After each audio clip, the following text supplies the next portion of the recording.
you have to push to grow.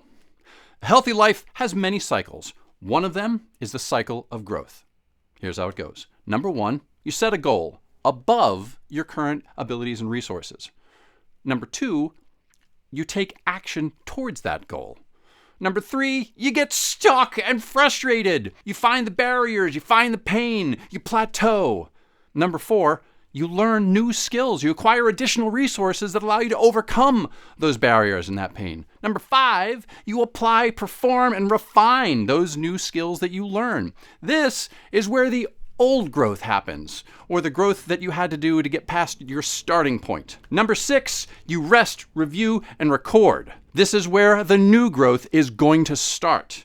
You recuperate from the stress that you just went through.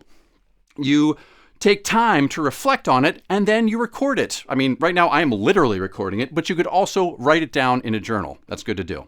And 7, and finally, repeat. Do it again. I've had this dream to speak to people, to perform for people, ever since I mostly healed from the childhood trauma that every interesting person seems to carry around. Oh, I just called myself an interesting person. That's growth. That's a big part of why I enjoy creating videos.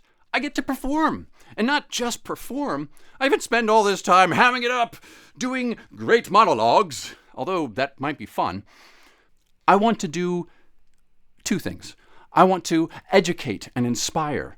I like to pretend, at the least, that the last several decades that I've spent on this Earth-sized spinning ball has allowed me to earn some wisdom that I can impart to others. And number 2, I want to learn and grow and keep on doing it.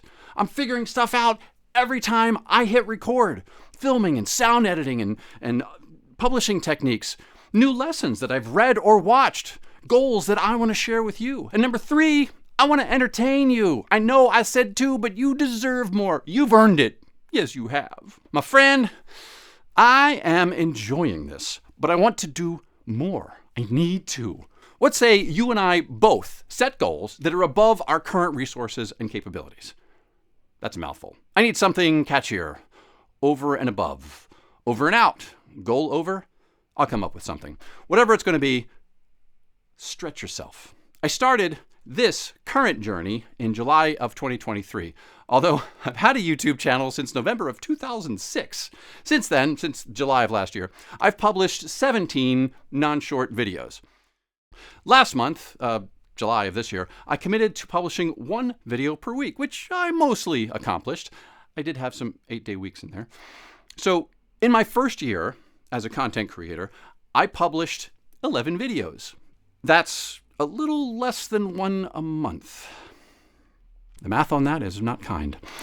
In this last month and a half, I've published 6. A third of all the videos that I produced over the last year occurred in the last 6 weeks.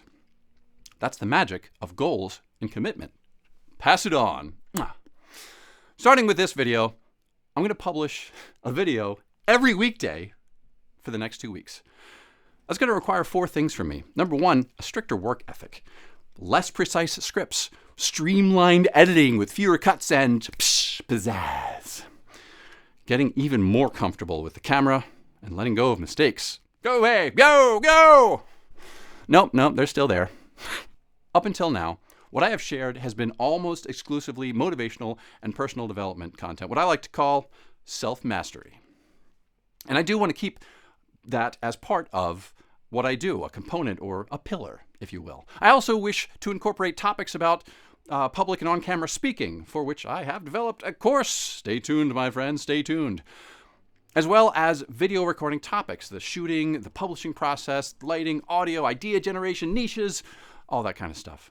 To generate new content, I'll get ideas in part from things that I watch and things that I read. For example, this very commitment, this 1 a day, comes from 2 or 3 YouTubers that I've watched recently who are doing something similar.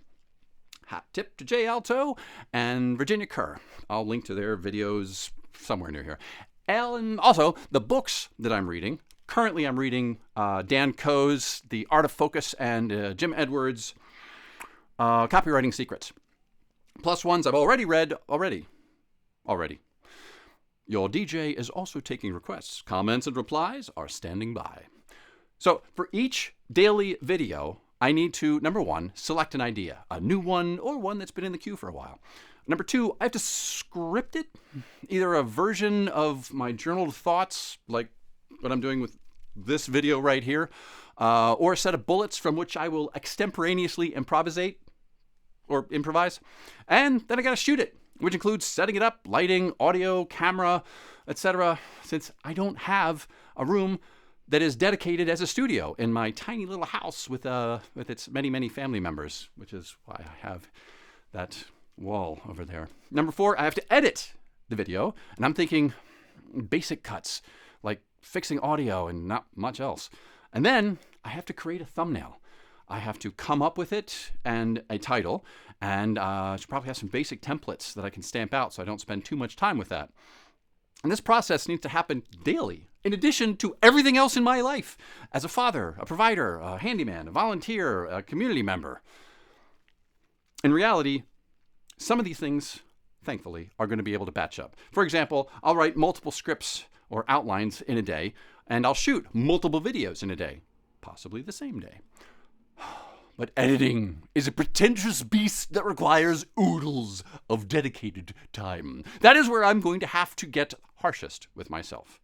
Good enough is good enough, because perfect is a pain in the ass, and also late. Thumbnails. Sometimes they come together like water pouring into a glass. Others, they're more like a torrent raining all over my picnic, turning everything to mud. Set a goal. Make a plan. What's yours going to be? Here we grow. Ah!